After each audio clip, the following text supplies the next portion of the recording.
Az elmúlt egy-két órában arra kerestem a választ, hogy mennyire állnak meg az utca emberei egy kamera és egy mikrofon előtt, mennyire adnak őszinte válaszokat, illetve egyáltalán válaszolnak-e. Ha megállítják, akkor mindig segít? Hát persze. Segítek, hát már persze, már ki tudja, hogy valaki mi baja van, rosszul lesz, vagy valami, persze, hogy segítek rajta, mert velem is előfordulhat.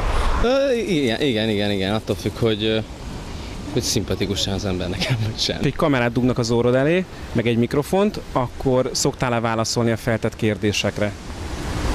Hát ez a körülményektől függ. Mondjuk válaszolok bármilyen kérdésekre.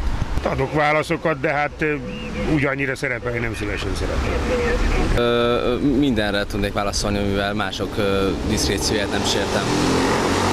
Hát az anyagi helyzet az tabu, hát az nem tabu, de hát azt senki sem mondja el forint, hogy mi az anyagi helyzet, még maga sem.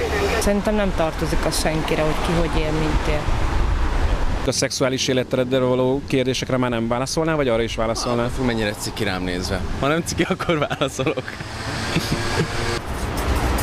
Hát annyi, hogy rendben van.